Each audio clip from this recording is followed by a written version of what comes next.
Hey, how are you? Hey, good. Yourself? Good. You look like you're somewhere fancy. Oh, it's just my living room. Wow, it's decorated very nice. Do you have it all set Yeah. up for these interviews? Just like it looks perfect. Looks like a hotel. No, this is just like um my living room always. I just put the my phone on like a present that I have under the tree, but in front of me on the desk. Other than that, everything's just normal how the house is. Look around. This is like my this is like my there's my Christmas tree set Oh, up. wow.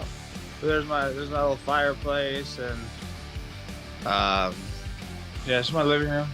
You have everything so nicely decorated. I'm not used to seeing that. It's usually like fighters sitting in a car. Yeah, well, I luckily have. I mean, I got a nice house for myself. I got a nice house for myself, but I gutted it all and redid it, so I got to choose all the color and stuff. But my mom and dad came out, and my mom is like has like a PhD in arts and graphic design, and she just designs stuff and is awesome with all that. So she came out and was here for a while and literally just set up. We had all the furniture and everything already, so just she just set it all up. And the only thing I did was just chose the color and the type of floors and the showers and the that kind of stuff, the little things. But she just set up the whole house and made it look like a fancy house. If it was just me, all the stuff would probably be in boxes in the corner still. It was like slowly, like 10 years from now, I'd be like, oh, look at my beautiful house. Yeah, it looks awesome. Well, tell her she did a great job. It looks Oh really yeah, cool. I'm super blessed. So you are the first official guest on this new show we're going to be doing Heck called yeah. No Gloves, All Talk. And yeah, we're just going to talk a little bit of fights, but also a little bit not fights. So I hope you're ready. Hope Yep. these are exciting. You're my little guinea pig, so you can tell me if the questions are dumb Uh, afterwards. it's afterward. Heck yeah. I mean, I know obviously the big thing is that you have this rematch coming up, and Yep. it's highly anticipated rematch. Can you talk to us maybe for somebody who's tuning into this and didn't see the first fight? How would you describe that fight to somebody who didn't get to watch it? Well, the fight for someone that didn't get to watch it, even from the lead up, it was a short notice fight for like a short notice change of opponent for him, a short notice knowledge of even fighting for me, and like we get to the weigh-ins. The weigh-ins were heated already. The back and forth, the chitter chatter, whatnot. So like that was the start of a little oh, like okay, we'll see what's up tomorrow kind of thing. You know what I'm saying?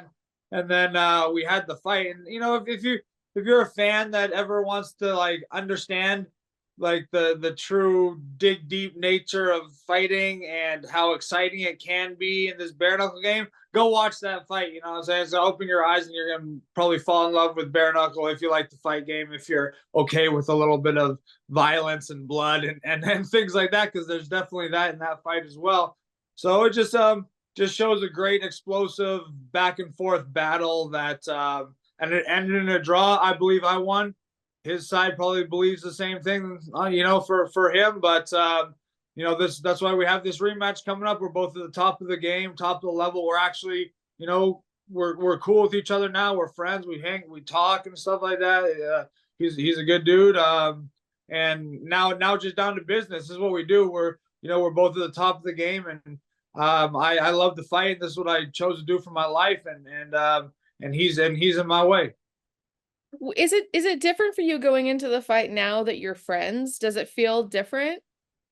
Oh no, no, for sure not. The difference probably is now that we both have a bit of a camp to train for each other. You know what I mean?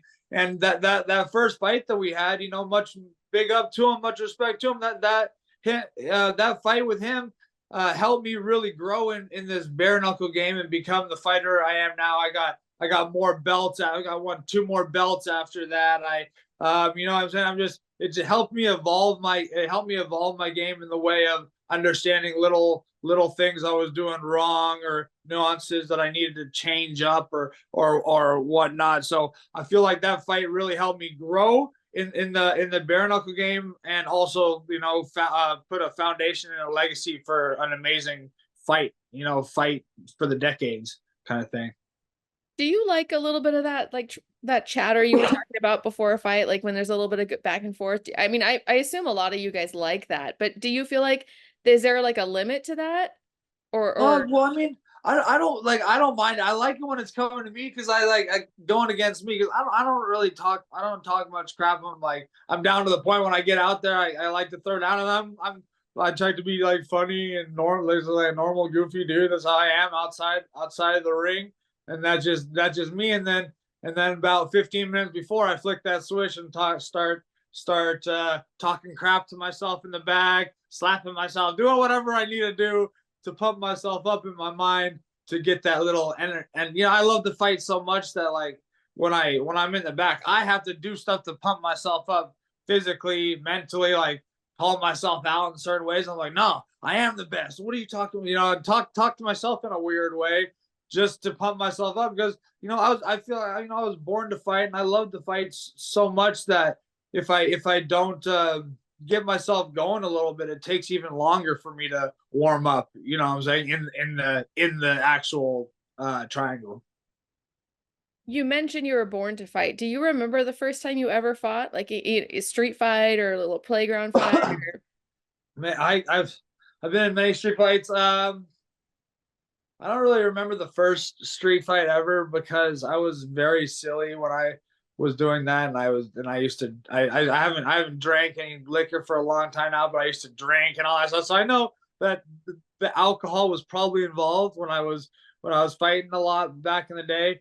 But I mean, there was I think probably like 15 years old was like the most like uh one that I remember the most because I sent some. It was really bad, and that's where I got the nickname Smash from. Actually, was in high school, and this guy was talking crap to us and pushed over. We were like four of us and one of him, but he was like a 27-year-old guy, all tattooed and stuff, and we're little kids. We're up in. By the way, we're up in Aspen, Colorado. So it's like this guy's all acting all hood and crazy, and we're in Aspen. I'm all like, what the heck is this? There's no like, we're not really gangster up here. What are you talking about? And then he pushes over one of our friends, and I step up to him and I'm like, hey, bro, why don't you like the normal thing to say? Why don't you pick on someone your own size? And he turns to me and hits me in the face, literally like his first thing. And I was like, I was taken back a little bit, but I like stepped back towards him. I didn't throw a punch, didn't do anything yet, but I was all like, oh yeah, man, try to do that again, something bad's gonna happen. And he wound up and to swing, and I just remember closing my eyes and throwing a right hand, and I just heard right away just snoring, and he fell back. And the problem was when he fell back, he smashed his head really bad on the concrete, I guess. And they ended up taking him flight for life to Denver. He was in the hospital for like three. It was ended up being really bad. He ended up being okay. Everything was all right, but it was just sort of weird. But I remember so that was on like Saturday night or something like that. And I go back. Aspen's a small town, so I go back to school. I'm going to school. I was going to school down Valley at the time in Glenwood Springs, Colorado. But I go back to school and a bunch of friends and people. I'm walking down the hall and they're like, "Smash! What's up, Smash?" And I'm like, "What are you guys talking about?" They're like, "We heard about this weekend and all this stuff and just in sports in general, like." But when I was playing hockey or lacrosse, if the puck or the lacrosse ball or something was on the ground and I was 5 feet from it, and their opponent, no matter what size, was 5 feet from it, I'm like going at the same. I'm going to the puck, but I'm going after the person first. I'm smashed. I'm giving a check, and then I'm going for the puck. I've just always been that way, and I think the name Smash ended up suiting me well. Did you always think that you might make fighting a career or some sort of element of fighting a career, or did you want to be something else when you were growing up? When I was super young, I actually wanted. I told my parents I wanted to be a brain surgeon. When I was super young, take the good. I was just tell I want to take the good out of people's heads and put, or take the bad out of people's heads and put the good back in, or something. Just somewhere. But then I got a little older and I wanted to be in the NHL. I wanted to play ice hockey, and I pursued hockey for a while. I even went to school out in Canada. My parents let me send me to boarding school out there. Not sent. It was like more of a choice, but it was a great school, and opportunity for me. But it just sort of, it just wasn't, even when I was out there, I don't know how many fights I got into on the ice. Our coaches used to ask us to go throw down. It was like NHL rules in high school out there. So I used to fight. And then I got back, and then I went there for 2 years. I came back to Colorado and I played hockey, and I led the league.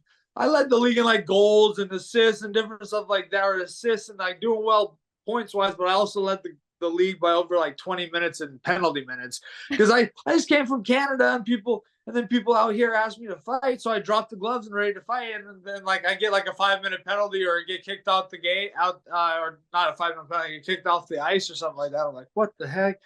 But yep, I don't know, just so on and so forth from there. Do you remember the first fight that you were in that was organized? Like I always think about, I had a fighter one time tell me that they did a fight that was in like a lobby of a Motel 6. Like I always like to hear Oh, these, like damn. weird first fight stories of something that was actually an organized fight. Do you remember Yeah. that? So I remember the only one I ever did, but an amateur boxing fight. And I remember I was training at LA Boxing at the time, if you ever remember those gyms back in the day. And I was training there, thought I was like the coolest thing ever, you know what I'm saying? And I went, I had to go get a USA boxing passport, all this stuff. We had to wear headgear, all this stuff. But I went to a LA Boxing in Parker, Colorado. We show up there and they had like seats set up. There's fans and everything. And I remember I was like, I played ice hockey and all this stuff. And I was like, I'm in the best shape ever. Like at 3 2-minute rounds, I'm like, I need to hold my breath the whole time doing this. And I remember going out there. I ended up winning the fight. I knocked the dude out in the second round. But I remember going out there first 30 seconds, I like held my breath without even knowing, and just Yeah. swung. And then all of a sudden I took a breath like, oh my word, this is real. That was when I changed up and really started doing a lot of cardio. But yeah, LA Boxing, I had my first, it's called the LA Boxing Fight Night. That was the first real amateur, anything that I ever had. That's cool. Do you think that, there's something that fans don't understand about bare knuckle? Even maybe just not even sports fans, but just fans in general. Like I think people think about fighting in a way that's maybe like a misconception. Is there anything that you hear from people that don't watch fighting that you roll your eyes like, oh my gosh, it's not like that, or anything like? Well, I think that the people, a lot of people don't see as much work go into what we do in this fight game, for every kind of athlete in the fight game in general. You know what I'm saying? Sports people in general. But like we do a lot of work, and there's a lot of technique and stuff. Just because sometimes we go out there and you just see two dudes swing at each other doesn't mean that sometimes it is like that. But there's a lot of thought behind my so-called, like, I call it like a controlled violence kind of thing. You know what I'm saying? There's a lot of thought that goes on in the ring behind it, even if to some people it looks like just us, going toe for toe kind of thing. You know what I'm saying? There's a lot of thought and technique and time put behind all this stuff, not only in the gym that I work with coach and stuff, but I have to do a lot of extra on my own. I don't have to, but I choose to do that because I want to be the best I can be. I want to be the best I can be and take myself to a level where I can test myself against other humans like James, Connelly, and the top of the league, so I can prove to myself, not only more than anything in this world, that I am the best. I deserve to be here, and then it goes out to the world in that sense too, and hopefully I can help motivate someone else to do this or motivate this and that. So that makes What sense. what's something that maybe your fans don't know about you? It doesn't even have to be fighting style. Maybe some weird Yeah. hobby you have or something Well, you collect.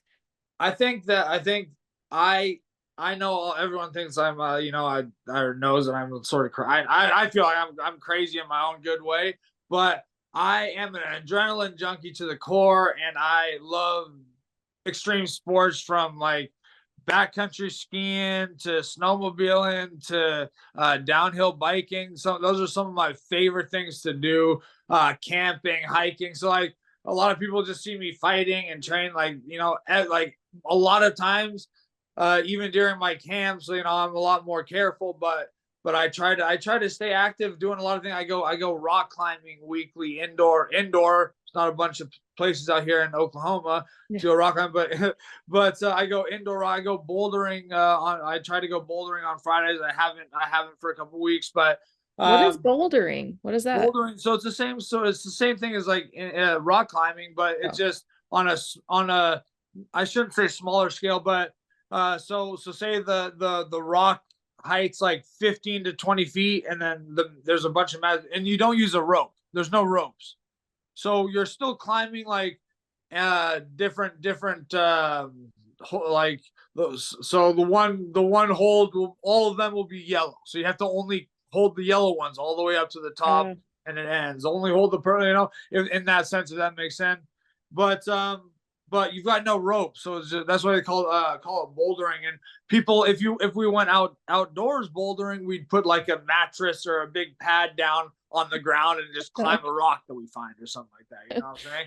But I personally, I'm trying to get to a level where I get better, where I can go do the stuff. I'm maybe not the best yet, but I've been trying to work a lot. I did it when I was really young, and now I'm trying to get back into it. And just it's weird how little things, like when you were young, it was like, I don't know, that for rock climbing at least, I was like small and like light, and like now rock climbing, you're like, oh, you have to use all this power, and then you see all these like, especially like females are super, they got good balance and like core, and a lot of the rock climbing and stuff is a lot of like, balance and using your legs, not as much your arms, thinking that you're all strong and powerful. It's like a lot of balance and finesse and stuff like that. But it's cool. So if people didn't know about me, I just really I just love the outdoors and camping, hiking, um, just being outside, and extreme sports outside is my favorite thing. Jumping off the cliffs on my skis, biking, jumping off cliffs in the water, whatever it is. Getting a little bit of adrenaline in my life helps me remember I'm still alive.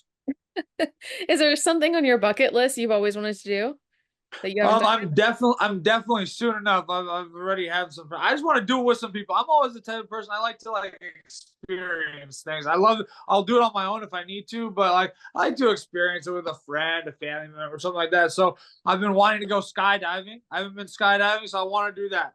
I want to skydive enough times to where I can do one of those wingsuits. I've been wanting to do that. Those like wingsuit things. I want to, but I mean that's later on down the line, you know what I'm saying? Yeah.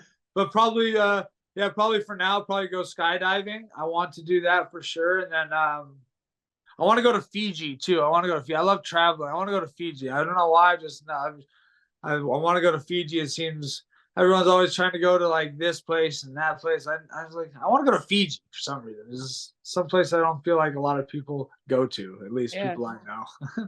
Yeah, for sure. What is your favorite cheat meal? Favorite cheat meal? Well, yesterday it wasn't the cheat day, but we had to. So I smashed a bunch of pizza. So pizza's really, I Yeah. love pizza, but man, I really like Japanese food and sushi. And like there's this place here in Broken Arrow that's like, it's like a buffet, but they have hibachi, they have sushi, they have Japanese food, they have like everything in this buffet. It's I don't eat there that often, but every once in a while have a little cheat meal. Go there, and it's like it's a little bit everything in like the Japanese kind of world, in the sense of like sushi, rice and noodles, the teriyaki chicken, beef broccoli in a way too. All like everything combined in like the Asian kind of. I love that kind of stuff, and I love sushi. I could literally smash so much sushi, but I just love food in general, and I would probably honestly, if I'm being serious, if I had to choose between like candies and cookies and everything and real food, and I had to choose one of those for the rest of my life, I would probably choose candies and cookies and ice cream. And What's your favorite I've got a candy? I got a sweet tooth. My favorite, I should say, I eat a lot of gummies. Any kind of like, I Okay. love gummies Yeah. because I feel in a way that I'm not doing like terrible to myself, because gummies are like that. But I just I love gummies. Um, yeah, probably that. But just literally anything sweet, anything sweet I can eat. I could be like full to the point where I want to throw up, and then it's like someone asks me if I want dessert. I'm like, oh yeah, I can fit that in for sure. I don't know why, and I'll be able to eat it and feel fine. Yeah. But if I had any more food, it would be bad. But I can Yeah. have dessert. Are you binge watching anything right now on TV? um, I don't actually really watch any TV shows per se. Mhm. I more watch like at nighttime a lot. I'll go upstairs and I try not to, but I always like pass out. But I put on random movies on like Netflix, Prime, Disney. I got like all those random stuff, and I'll just look for. I pretty feel like I've watched like everything at least like halfway through before I pass out, and then I'm like, oh, tomorrow I'm gonna watch it, and then I put it back on and I pass out again. I'm like, oh my word, I'm going to the next movie now. But yeah, I don't really. I've been trying to watch a little bit of like weirds. I'm not like I'm into it in the way of just hearing things, but I've been watching this thing online called the Y Files. It's Okay. on like YouTube, and it just goes into like weird from conspiracies to like things from NASA and just weird stuff like that. It's just cool like little thoughts on things and just ancient worlds or things that they find from the past and just cool things like that. So I've been doing a little bit of that when I'm still awake. Awesome. I'll have to check that out. And I guess the last question, what kind of goals do you have for yourself in 2024? They don't have to be fighting. It could be fighting or personal or both. Like, what do you see for yourself next year? Um, next year. So one thing I've been just really working on is like I'm always trying to be happy and positive, but I really want to just try to stay positive, not let little silly things bother me in a way, if that makes sense. To just stay positive in everything in life, because whenever I'm happy, just everything just works out better. I'm better to other people, which ends up circling back in life in every sense. You know what I'm saying? And then all the people around me are happy. And like when I start off my day negative, goes on to if my parents are in town, it rubs off onto them, and then little things go bad for them and go bad for me. It's just like it's a negative situation. So I've been trying to be more positive in that sense. And then just like in this, and then for the fight game, that's my life as well. I found out that there's a lot more to life than this fight game, but that's helped me appreciate the fight game so much more and even want to work harder in it, if that makes sense. And in that sense, I'm gonna keep on reaching the stars and going higher and higher and higher and just taking belts, taking names. I want to in 2025. Obviously, I'm going to defend my super middleweight belt. That's for sure. I also would like BYB to give me the opportunity to take that 154-pound belt as well. So I'm going to be the 154-pound, 160-pound, 165. So or the super middleweight champ as well, and I want all those three, and I want to stay busy. Yeah, I want to stay. And if I get all those three, I know BYB can keep me busy all the time too, and I will, and I'll be ready to do that. I'll be ready to stay busy. I like to fight every other month if I could. You know what I'm saying? So. Awesome. Thank you so much for your time. I really appreciate it, and thank you for being my first guest. It's exciting. Yeah, I had a great time talking with you, and hope you have a great Christmas to come soon enough. You too. Thank you. Have a great day. You as well. Thank you. Bye. Bye.